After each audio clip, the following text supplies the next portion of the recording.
Muy buenas noches, amados hermanos. Qué alegría poder compartir con ustedes una vez más la palabra del Señor. Estamos aprendiendo acerca de un tema muy importante que se llama la verdadera conversión. Este es un tema muy importante y muy pertinente para el día de hoy, ya que en el día de hoy hay muchos que se llaman cristianos o hay muchos que han tenido alguna u otra experiencia por la cual ellos fundamentan la razón de ser cristianos. Hoy ya no es un peligro identificarse con el Señor Jesús, no es un peligro creer en la Sagrada Escritura, ni es un peligro predicar la palabra, por lo menos en el contexto latinoamericano donde nos encontramos nosotros. Sin embargo, la palabra de Dios nos advierte de que en los postreros tiempos habrán falsos maestros y juntamente con ellos también habrá falsos creyentes. Mi intención a través de este estudio no es juzgarle, sino más bien ayudarle que a través de la escritura usted pueda comparar lo que ha sido su experiencia de fe, su experiencia cristiana, o los argumentos y las razones en las cuales usted confía para decir que es un creyente y tener la esperanza de no ir a la condenación, sino ir a cielo nuevo y tierra nueva, y los compare con lo que dice la Escritura. La regla por la cual debemos medirnos, por la cual debemos compararnos y por medio de la cual debemos examinar nuestra fe, siempre debe ser la Escritura, la palabra de Dios. Y ella es como una lámpara que nos muestra el camino, que nos conduce hacia la verdad.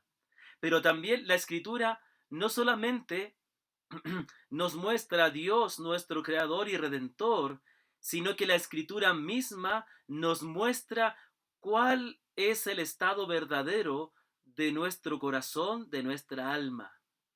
De modo que la Escritura también es como un espejo en el cual podemos vernos tal cual somos.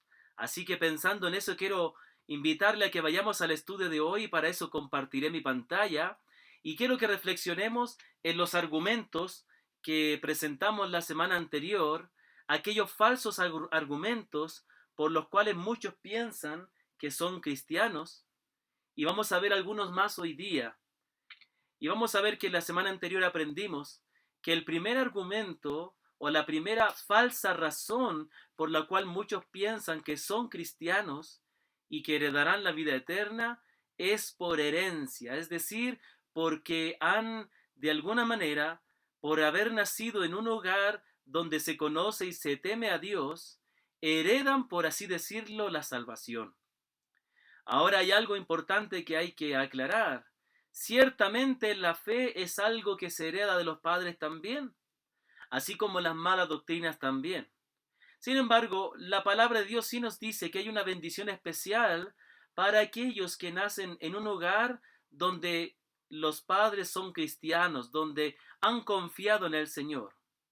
Y una de esas bendiciones es que ellos tendrán más accesible la palabra de Dios para que ellos puedan finalmente poner su fe de manera personal en Cristo. Sin embargo, por nacer en un hogar cristiano, nadie nace cristiano. Como vimos la semana anterior, cuando el Señor le habla a Nicodemo, que era un hombre que había nacido en la fe del verdadero Dios, le dice que es necesario nacer de nuevo, experimentar un nuevo nacimiento, un cambio verdadero espiritual. Y vimos que esto es necesario porque todos nacemos con una vida con pecado. El mismo rey David confesó: en pecado he sido formado, en pecado me concibió mi madre. La palabra de Dios nos enseña que nosotros nacemos con esta naturaleza pecaminosa y por eso pecamos. Entonces es necesario que haya una transformación, porque con esta vida con la que nacemos no somos aceptables a Dios porque Él es santo. Es por eso que la palabra dice que es necesaria una obra de Dios en la cual Él nos haga nacer de nuevo. La segunda razón que vimos la semana anterior fue por miedo. Muchos tienen miedo a la condenación y tratan de buscar a Dios para que les salve, pero les falta una motivación que es más importante que el miedo, y esa es el arrepentimiento. Vimos el ejemplo del profeta Juan, que él anunciaba el arrepentimiento para que la gente arrepentida pudiera recibir al Mesías, y que demostraban su arrepentimiento a través del bautismo. Y entonces dice la Escritura que muchos vinieron para que Juan les bautizara, pero él les dice: generación de víboras, ¿quién les enseñó a huir de la ira venidera? Hagan frutos dignos de arrepentimiento. Él les exhorta, les llama la atención de que aunque ellos querían salvarse de la condenación, aún no estaban arrepentidos. Y no estar arrepentido significa no haber reconocido su verdadera condición de pecadores, de rebeldes, de sucios ante el Dios Santo, y que de alguna manera todavía no quieren desprenderse de su pecado. Y esa quizás es una de las más preocupaciones que tengo en mi corazón, que hay muchas personas en el día de hoy que les gusta las cosas de Dios, les gusta ir a la iglesia, escuchar la palabra, pero no abandonan su pecado, porque aman la maldad todavía. Pretenden continuar en su pecado, pero de alguna manera tranquilizar su conciencia haciendo cosas cristianas, involucrándose en el cristianismo. Pero la palabra de Dios dice que debe haber un arrepentimiento de verdad, debe haber un aborrecimiento del pecado. Muy bien, pensando en esto, vamos a ir a las dos razones de hoy. Vamos a ver que hay muchos hoy día, esta es la primera que vamos a ver hoy, hay muchos hoy día que pretenden haber tenido una experiencia de conversión, pero realmente ha sido una experiencia emocional. No faltan los testimonios de personas que en un momento fueron a una reunión cristiana, algún culto, algún servicio, y experimentaron una descarga emocional. Sintieron tristeza y comenzaron a llorar, o cayeron para atrás por la imposición de manos de algún predicador, o simplemente pasaron al frente llorando, motivados por la invitación del predicador. Pero aunque la experiencia cristiana puede ir acompañada de emoción, no es principalmente una experiencia emocional, sino que es una experiencia espiritual. Y el problema es que muchos han experimentado algo emocional, pero no un cambio espiritual. Muchos han estado en alguna reunión y han llorado, pero ¿cuál es el problema? Aunque han pasado al frente, aunque han levantado la mano, aunque han caído al piso como sea, después de eso sus vidas siguen siendo igual. Y yo quiero hacer un llamado de atención a mis hermanos predicadores. Muchas veces nos contentamos rápidamente porque una persona dijo haberse arrepentido, haber creído, o porque alguien repitió una oración con nosotros y nosotros damos gloria a Dios que un alma ha pasado del infierno a la salvación de Dios. Pero hermanos, la palabra de Dios nunca nos dice, nunca en la Escritura nos dice que tenemos que tener la seguridad de que alguien es salvo porque hizo una profesión de fe, porque dijo que creía, porque levantó la mano o hizo una oración. Al contrario, la palabra de Dios nos dice que debemos ir más allá de esa profesión de fe y debemos esperar algo más de Dios. Estimados hermanos predicadores, si tú crees verdaderamente en el poder de Dios se expresa más que en hacer que alguien repita una oración. El poder de Dios se manifiesta en un cambio total en la vida de las personas. Si usted examina a cada una de las personas que se convirtieron en el Nuevo Testamento, nunca volvieron a ser las mismas. Y algo que le caracterizó es que como ellos confiaron realmente en el Señor, ellos quisieron seguir al Señor, quisieron aprender de la palabra. Es más, muchos en la Escritura como Lidia, ellos inmediatamente, después de haberse convertido, abrieron su casa para que ahí se predicara la palabra. Muchos quisieron dejarlo todo y seguir al Señor. Muchos abandonaron muchas cosas en su vida porque por fin encontraron el perdón de sus pecados. Muchos fueron y lo contaron a otros, pero en el día de hoy no son esas las conversiones que vemos. Personas que supuestamente se convierten, repiten una oración, lloran, hacen una profesión de fe, pero después no quieren congregarse.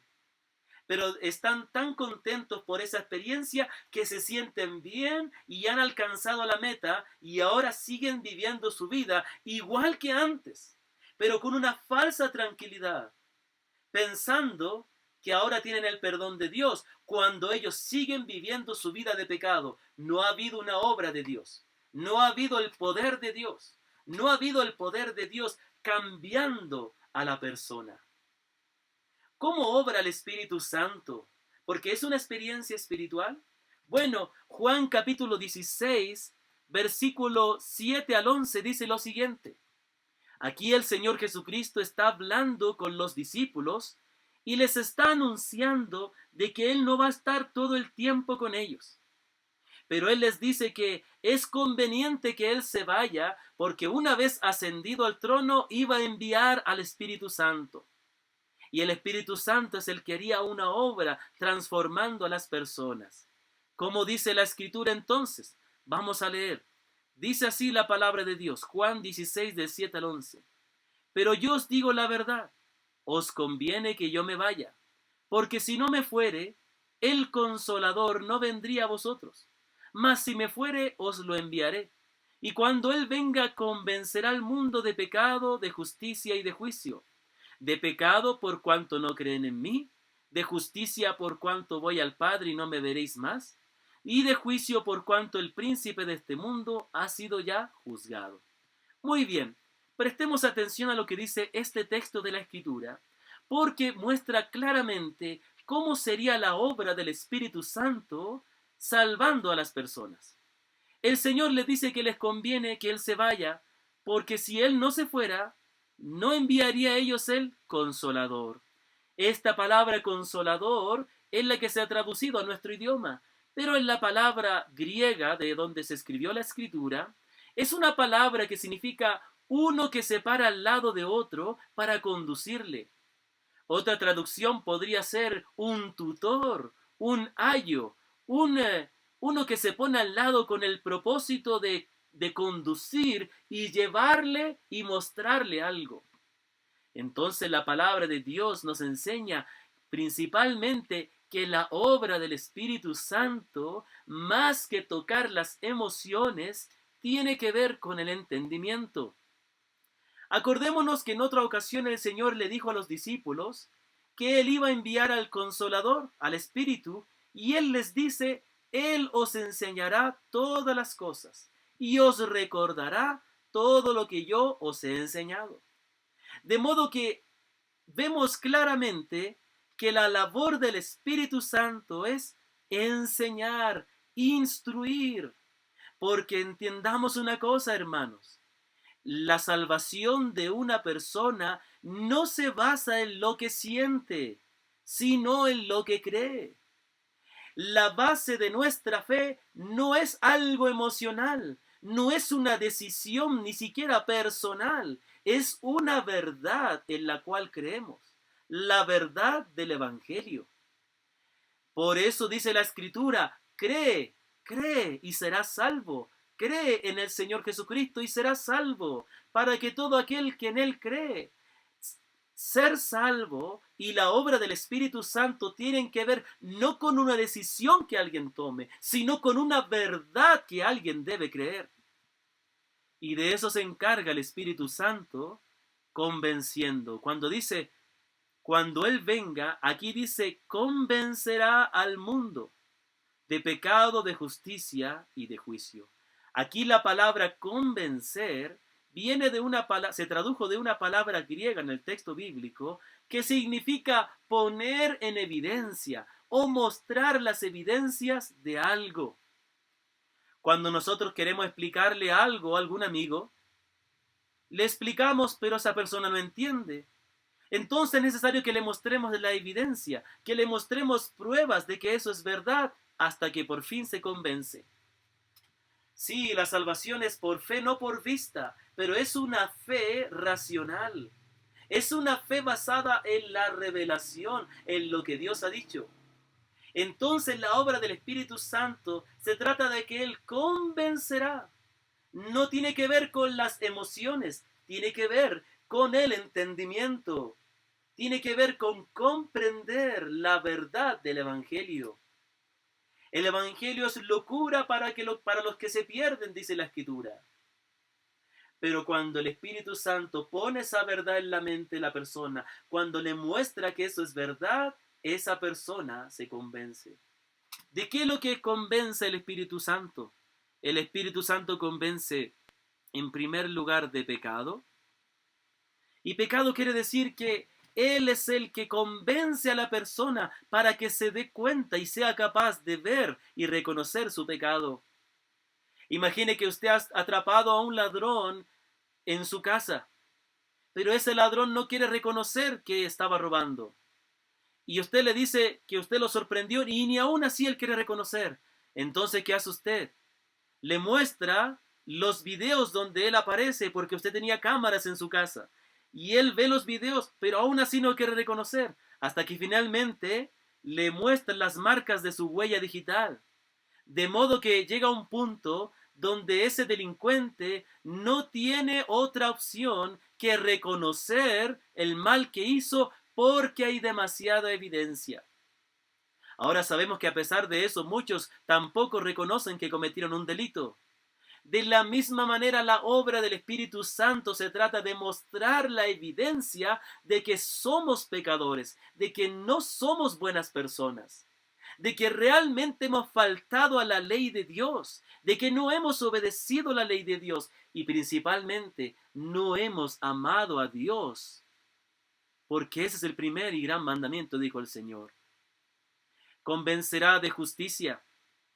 Y aquí nos muestra, entre otras cosas, que el Señor Jesucristo ha sido el que ha satisfecho la justicia de Dios. Que Dios demanda un castigo por el pecado, pero que ese castigo ha sido recibido ya por Cristo. Y esto es algo muy importante. Lamentablemente, muchas personas en el día de hoy, cuando escuchan el mensaje del Evangelio, no sienten arrepentimiento, no reconocen su pecado. ¿Sabe por qué? Porque nosotros no mostramos lo santo y lo justo que es Dios. ¿Sabe? Muchas veces la preocupación más grande de los predicadores, más que la gente se salve, es que la gente no se vaya a sentir mal. No podemos predicar un evangelio que no ofenda a las personas, porque el evangelio es una ofensa, porque el evangelio parte por la justicia de Dios, que Dios es un Dios justo y está enojado porque el hombre es pecador y ama el pecado, ama el deleite de los placeres mundanos, ama la maldad, ama la rebeldía y ama vivir su vida independiente de Dios. Y Dios está enojado, Dios está irado, Dios aborrece al pecador, dice la Escritura. Miren lo que les voy a leer, lo que dice la palabra de Dios en el libro de los Salmos. El libro de los Salmos es muy claro en mostrarnos los atributos, las perfecciones de Dios. Y el Salmo 5 dice así, versículo 3: Oh Jehová, de mañana oirás mi voz, de mañana me presentaré delante de ti y esperaré. El salmista está diciendo que lo primero que va a hacer en el día es buscar, lo primero que hacemos es lo más importante. Muchos padres en el tiempo que no había pandemia, para estas fechas, quizá unos meses más, salían temprano y madrugaban para conseguir un puesto para su hijo en algún colegio o escuela de prestigio. Lo hacían temprano porque sabían que era algo importante, que necesitaba hacer a tiempo. Muchos salen en la mañana tempranito a hacer sus trabajos o alimentar a sus animales en el campo. Asimismo el salmista dice, de mañana oirás mi voz. Lo primero que haré es lo más importante, buscarle a Dios. Pero ¿por qué él tiene esa necesidad tan grande de buscar a Dios? Versículo 4 nos dice el fundamento, porque tú no eres un Dios que se complace en la maldad. El malo no habitará junto a ti.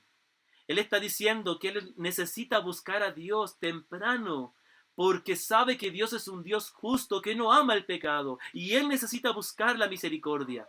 Pero mire cómo habla, escuche cómo dice Dios, cómo habla acerca de Dios, versículo 5.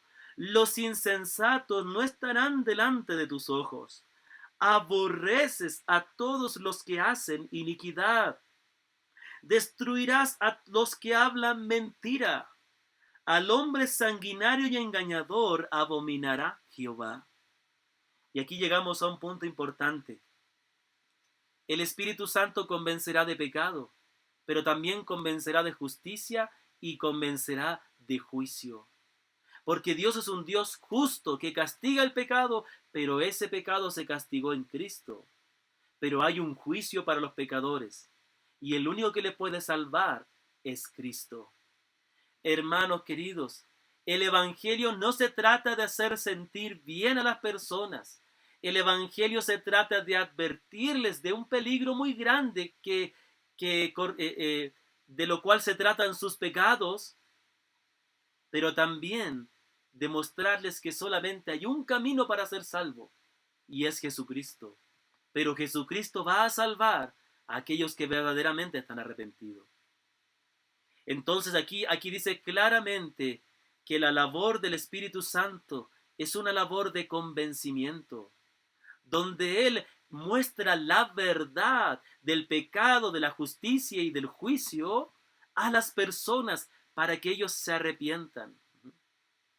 Mire, y después el Señor explica cuál es la razón por la cual el Espíritu convencerá de estas tres cosas. De pecado por cuanto no creen en mí. ¿Por qué convencerán de pecado? Porque el mundo no cree. Y para que crea necesitan arrepentirse. De justicia por cuanto voy al Padre. El Señor ya cumplió, ya no va a seguir viviendo en este mundo, porque Él ya pagó por el pecado y va a ir a presentarse delante del Padre. Y de juicio por cuanto el príncipe de este mundo ha sido ya juzgado. Y todos aquellos que comparten su pecado serán juzgados con él. Hay una gran necesidad, y es que el Espíritu Santo obre convenciendo. No dice que el Espíritu Santo emocionará al mundo, dice que el Espíritu Santo convencerá. Es por eso que la conversión de una persona no se trata de una decisión que tome, se trata de una verdad que llegue a creer, de la verdad del pecado que llegue a reconocer, y la verdad de Cristo, que es el único que le puede salvar, que esta persona debe creer. Predicar el Evangelio es presentar la verdad, y yo, amigo, amiga, te estoy presentando la verdad. Y no te pregunto que si acaso hubo un momento en que tú tomaste la decisión. Te estoy preguntando, ¿realmente has reconocido tu pecado? ¿Has visto la gravedad de tu maldad? Y el Espíritu Santo ha puesto la verdad en tu mente, en tu corazón, de modo que la crees con todo tu ser. ¿Es realmente verdad que crees en Cristo? ¿Es verdad que realmente Cristo es el Señor? ¿Lo crees verdaderamente? Entonces muchos hoy día han tenido una experiencia emocional, pero no han tenido una experiencia espiritual, porque todo se ha tratado de una decisión que han tomado. No se ha tratado de una verdad que han llegado a creer y amar con todo su corazón. Hay una cuarta verdad, una cuarta falsa razón por la cual muchos piensan que serán salvos. Y es práctica. Muchos piensan que porque hacen cosas de cristianos, entonces ya son cristianos. Y esto es algo interesante. Muchos piensan, bueno, yo soy cristiano porque voy a una iglesia, porque leo la Biblia, en el caso del dibujo, porque ofrendo, aporto, doy lo que corresponde al Señor, o porque sirvo, o porque predico. Cuando alguien dice esto, está diciendo que él puede llegar a hacer algo por lo que hace. Pero es exactamente diferente en la Escritura. En la Escritura no dice que uno llega a ser cristiano por lo que hace. La Escritura dice que uno hace cosas de cristiano porque primeramente llega a ser cristiano. Primero se llega a ser cristiano y luego se dan los frutos. Imagínese que usted va caminando y de hecho le ha pasado muchas veces y se encuentra con un árbol de manzanas. La pregunta es, ¿ese árbol es un árbol de manzanas porque da manzanas? ¿O da manzanas porque es un manzano o es un árbol de manzana? La segunda respuesta es la correcta. Ese árbol da manzanas porque en sí él es un manzano. Entonces, no podemos pensar que el cristianismo se trata de lo que yo hago para ser salvo o para llegar a ser cristiano. El cristianismo se trata de arrepentirse y creer en el Señor, donde Él me da esta nueva vida, donde Él me da esta nueva identidad, y como resultado, como fruto, como consecuencia de lo que ahora soy en Cristo, entonces lo manifiesto a través de mis buenas obras, a través de mi obediencia a la palabra. Hubo un relato que el Señor nos enseñó en los evangelios, y el mismo Señor dijo en Mateo capítulo 7. Y en Mateo capítulo 7, en su sermón del monte, el Señor dice así: no todo, empieza con estas palabras, no todo el que me dice Señor, Señor, entrará en el reino de los cielos. No todos los que dicen creer en el Señor entrarán en el reino de los cielos. No todos los que dicen confesar a Cristo entrarán en el reino de los cielos. Pero la palabra de Dios dice que si confesares con tu boca, sí, dice eso. Pero no todos los que confiesan a Cristo realmente están creyendo en Él, realmente están poniendo su confianza en Él. Aquí el Señor dice algo interesante. No todo el que me dice Señor, Señor, entrará en el reino de los cielos, sino el que hace la voluntad de mi Padre que está en los cielos. Vamos a subrayarlo de otro color. No el que dice, sino el que hace la voluntad de mi Padre. Y aquí encontramos la primera verdad aquí. Ahora, muchos podrían tomar este texto y pensar que este texto nos dice que no es suficiente con confesar a Cristo. Hay que hacer buenas obras. Que por lo tanto la fe, la salvación, vamos a escribir esta ecuación aquí, para ellos la salvación está abreviado, es una L. La salvación consiste en fe más obediencia. Vamos a poner aquí obediencia o buenas obras. Aparentemente esto es lo que está diciendo. No todo el que me dice Señor, Señor, entrará en el reino de los cielos. No, esto no es así. Esa no es la ecuación correcta. Vamos a poner la ecuación correcta aquí. La Escritura no está diciendo esto, porque el resto de la Escritura dice que la salvación no es por obras, no es que nadie puede guardar la ley lo suficiente, sino que la salvación es por gracia. Entonces, lo que podríamos decir es que el arrepentimiento más la fe, o que conduce a la fe, da como resultado la salvación. Y la salvación da como resultado o se manifiesta en obediencia, en buenas obras. Entonces, aquí viene el punto. Vamos a cerrar esto para que no nos distraiga. Aquí dice que no todo el que dice Señor, Señor, sino el que hace la voluntad de mi Padre, está diciendo que la verdadera fe se demuestra a través de las buenas obras. Pero la voluntad del Padre no solamente consiste en hacer cosas, sino que la voluntad del Padre es creer también aquello que Él demanda que creamos. Vamos a ver en el versículo 22 al 23, que aquí aparentemente está diciendo, aquí nos va a explicar un poco más, que no es lo que nosotros equivocadamente pensamos, que la salvación es por hacer buenas obras. Mire lo que dice, muchos me dirán en aquel día, en aquel día. La pregunta, hermanos, es, ¿cuál es ese día? Esa es la pregunta. Bueno, el Señor Jesucristo muchas veces habló del día final. En una palabra dice la palabra, las obras que yo hago, ella os juzgarán en el día final. Las palabras que yo hablo, perdón. En otra parte, el Señor Jesucristo también dijo, de toda palabra ociosa que hablen los hombres, de ella darán cuenta en el día del juicio. Siempre habla del día del juicio o del día final o del día del Señor. Es aquel día donde Dios llamará a todos los hombres a su presencia. Detengámonos aquí un momentito. El apóstol Juan tuvo una visión acerca de lo que ocurrirá, lo que estaba ocurriendo y lo que iba a ocurrir en el futuro. Y él tuvo una visión de cómo sería aquel día. Y en el libro de Apocalipsis, él lo registró en el capítulo 20 y dice, y vi un gran trono blanco y al que estaba sentado en él, de delante del cual huyeron la tierra y el cielo y no se encontró lugar para ellos.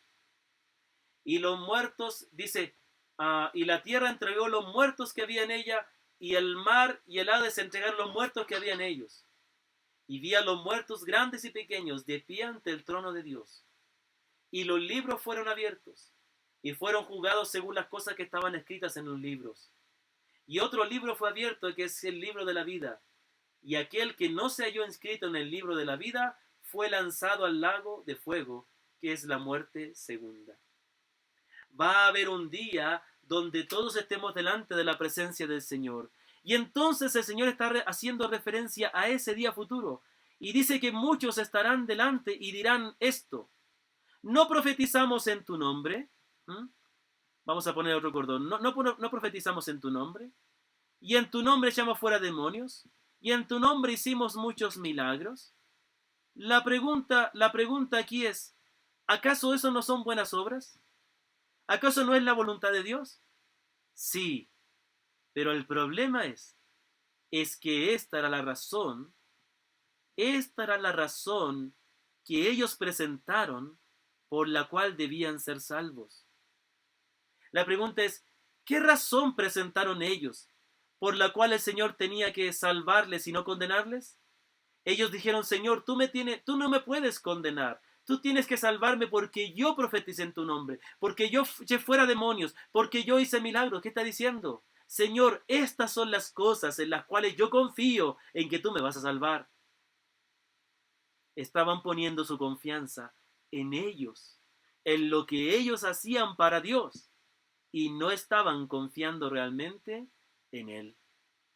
Ellos tenían que haber dicho, Señor, pero yo puse mi confianza en ti, yo te reconocí como el Señor, me arrepentí y como resultado hubo un cambio en mi vida. Pero ellos estaban poniendo su confianza en sus obras y no en Cristo. ¿Cuál es el resultado de esto? Son palabras horribles, que quizás sean las palabras más horribles que alguien pudiera decir, que pudiera escuchar. Entonces le declararé, nunca os conocí. Nunca os conocí, es decir, nunca tuvieron realmente una relación personal conmigo. Nunca realmente fueron amados por mí. Nunca realmente me conocieron. Nunca les conocí. Apartaos de mí. Apartaos de mí. Y aquí le dice esta expresión, hacedores de maldad. Mire, yo quiero subrayar esta palabra, hacedores de maldad. Pero si ellos profetizaban, pero si ellos echaban fuera demonios, pero si ellos hacían milagros, sí. Pero cuando alguien hace esas cosas, confiando en ellas, está menospreciando la capacidad de Cristo de salvarle. está menospreciando a Cristo, no está confiando en Cristo. Por lo tanto, esas no son obras aceptables delante de Dios, porque están quitándole la fe que deberían darle a Cristo. No estoy diciendo que no hay que hacer esas cosas. Estoy diciendo que la fe no se trata, la salvación, no se trata de lo que hagamos. No se trata de que usted va a ser salvo por todo el tiempo que le ha servido al Señor. No se trata de que usted será salvo por todas las cosas que hace. Ni siquiera eso a lo mejor es una demostración de que usted es un creyente. Hay muchos que en el día de hoy sirven en las iglesias. Han pasado años, pero todavía tienen un corazón que no ha sido regenerado. Todavía no se han arrepentido. No han nacido de nuevo. Por supuesto que el creyente obedece. Por supuesto que el creyente pasará toda su vida y años sirviéndole a Dios. Por supuesto que el creyente ora, predica, lee la Biblia, ora por los enfermos y mucho más. Pero el punto es en qué está confiando. ¿Está confiando en eso para ser salvo? ¿O está confiando en Cristo para ser salvo? Esa es la pregunta que yo quiero hacerte esta noche. Esta noche quiero hacerte esta pregunta y es: ¿en qué está puesta tu confianza? ¿En qué estás confiando? Quiero terminar esta noche recordándote lo que la Escritura dice acerca de nosotros. Para que haya una verdadera salvación, tienes que estar poniendo tu fe en lo correcto. ¿Y qué es lo correcto? Lo correcto es creer que el sacrificio de Cristo en la cruz fue suficiente para pagar tu pecado. Es creer que Él es el Hijo de Dios y que tiene la autoridad de darte el perdón. Escucha lo que dice la palabra en Isaías 53. Isaías 53 es una profecía de lo que le iba a ocurrir al Mesías en la cruz, y fue escrita 600 años antes, pero muestra en detalle lo que realmente le sucedió a Jesús en la cruz. Y escucha lo que dice Isaías 53. Y recuerda, todo lo que dice aquí, dice acerca de Jesucristo. ¿Quién ha creído nuestro anuncio? ¿Y sobre quién se ha manifestado el brazo de Jehová? Subirá cual renuevo delante de él, y como raíz de tierra seca. No hay parecer en él ni hermosura. Le veremos más sin atractivo para que le deseemos. Despreciado y desechado entre los hombres, varón de dolores, experimentado en quebranto, y como que escondimos de él el rostro, fue menospreciado y no le estimamos. Ciertamente llevó él nuestras enfermedades y sufrió nuestros dolores. Nosotros le tuvimos por azotado, por herido de Dios y abatido, mas él herido fue por nuestras rebeliones, molido por nuestros pecados. El castigo de nuestra paz fue sobre él, y por su llaga fuimos nosotros curados. Todos nosotros nos descarriamos como ovejas, cada cual se apartó por su camino, mas Jehová cargó en él el pecado de todos nosotros. Angustiado él y afligido, no abrió su boca. Como cordero fue llevado al matadero, y como oveja delante de sus trasquiladores, enmudeció y no abrió su boca. Por cárcel y por juicio fue quitado, y su generación, ¿quién la contará? Porque fue cortado de la tierra de los vivientes, y por la rebelión de mi pueblo fue herido. Y se dispuso con los impíos su sepultura, mas con los ricos fue en su muerte. Aunque nunca hizo maldad, ni hubo engaño en su boca. Con todo eso Jehová quiso quebrantarlo, sujetándole a padecimiento. Cuando haya puesto su vida en expiación por el pecado, verá linaje. Vivirá por largos días y la voluntad de Jehová será en su mano prosperada. Verá el fruto de la aflicción de su alma y quedará satisfecho. Por su conocimiento mi siervo justo justificará a muchos y llevará las iniquidades de ellos. Por tanto yo le daré parte con los grandes, y con los fuertes repartirá despojos, por cuanto derramó su vida hasta la muerte y fue contado con los pecadores, habiendo él llevado el pecado de muchos y orado por los transgresores. Qué hermosas palabras. Aquí dice claramente que en la cruz el castigo de nuestra paz fue sobre Cristo, y que él como oveja fue llevado al matadero, enmudeció y no abrió su boca. La Escritura dice claramente que para que nosotros podamos ser salvos, Él tuvo que ir y asumir la responsabilidad de nuestro pecado y recibir la ira de Dios en nuestro lugar. Ese sacrificio tan grande fue necesario porque no había otra manera de ser salvos. Si tú pudieras ser salvo por tus buenas obras, entonces no hubiera sido necesario que Cristo hubiera muerto en la cruz. Pero Cristo fue muerto en la cruz, porque tus buenas obras nunca podrán borrar tu pecado, porque tus buenas obras no pueden satisfacer la justicia de Dios, y porque la misma Escritura dice que aún tus buenas obras son como trapo de inmundicia delante de Dios. Aún lo más bueno que hacemos contiene pecado, y es por eso y es necesario un arrepentimiento. Y es por eso que necesitas venir a Cristo, confiar verdaderamente en Él. No pienses que porque hiciste una oración o levantaste una mano. Cree realmente en Él. Reconoce que eres pecador y mereces el infierno y entrégate a Cristo con todo el corazón. Y el resultado será, si has creído verdaderamente, que vas a amar a Cristo y le vas a seguir todos los días de tu vida y te vas a entregar por entero a Él. Por favor, reflexiona en las palabras y entiende que nunca es tarde y nunca está de más venir a Cristo y confiar y entregarle verdaderamente tu vida a Él. Oremos. Gracias, Padre bendito, por esta palabra. Gracias porque en ella tú nos muestras la verdad del Evangelio. Y tú conduces por medio de tu palabra y tu Espíritu para que pongamos la fe no en nosotros, sino en tu precioso Hijo nuestro Señor. Que todos los que estamos oyendo este mensaje podamos estar seguros de poner nuestra confianza en nuestro precioso Señor Jesucristo. Te damos gracias y te alabamos, y a ti sea la honra y la gloria en el nombre del Señor Jesús. Amén. Qué maravilloso compartir la palabra con ustedes, y ahora les dejo con mi hermano David, que va a estar terminando este tiempo de estudio bíblico. Que el Señor les bendiga. Un abrazo a cada uno de ustedes.